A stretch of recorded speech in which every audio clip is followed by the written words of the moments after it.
सो हाय दोस्तों, ये 4.5 टन ओ general split AC है, डक्टेबल स्प्लिट एसी है।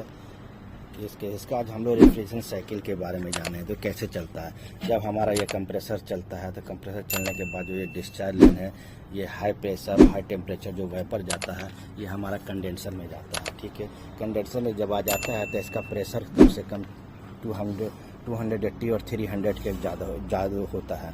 तब इसमें टेम्परेचर जब ज़्यादा रहता है हमारा कंडेंसर में और बाहर का टेम्परेचर जब कम रहता है तो इसकी टेम्परेचर को कम करने, कंडेंसिंग करने के लिए, अंदर का टेम्परेचर कम करने के लिए हम लोग जो है फैन मोटर लगाते हैं। जब फैन मोटर जब हवा खींचता है तो जो फिंच है, ये देख रहे हैं फिंच से जब टकरा के बाहर की ओर हवा आता है तो हमारा जो टेम्परेचर जो 300 था वो नीचे जाते आते क्या हो जाता है 250, 230, 50 हो जाता है। ये हमारा तो वहाँ से जो वेपर होता है वहाँ से लिक्विड में कन्वर्ट होता है। जो लिक्विड में कन्वर्ट होता है तो हमारा देख सकते हैं अंदर में स्टेनर है।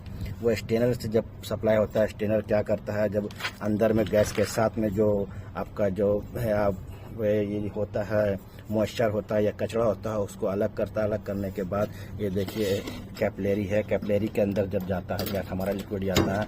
जो प्रेशर 250 बता रहा था उसके साथ आते आते हमारा जो होता है 55-60 प्रेशर हो जाता है, PSI होता है। जब इसके साथ आते आते जब यहाँ से जब जाता है ये हमारा लिक्विड लाइन है। ये देखिए हमारा लिक्विड लाइन से जब ऑपरेटर में जाता है तो उसका प्रेशर जो होता है लिक्विड में परिवर्तित होता है। जब ऑपरेटर में जाने के बाद क्या होता है, जब रूम का टेम्परेचर ज़्यादा रहता है तो रूम का टेम्परेचर जो ऑपरेटर ऑब्जर्व अपनी ओर करता है तो लिक्विड क्या बॉयल करता है। तो बॉयल होने से क्या वेपर बनता है। वेपर होने से क्या होता है, फिर हमारा सेक्शन लाइन में वेपर आता है। सेक्शन लाइन वेपर और लिक्विड भी साथ में आता है। थोड़ा जब लिक्विड साथ में आता है तो हमारा डायरेक्ट नहीं आता कंप्रेसर में। अगर कंप्रेसर में डायरेक्ट आया तो कंप्रेसर डैमेज हो जाएगा।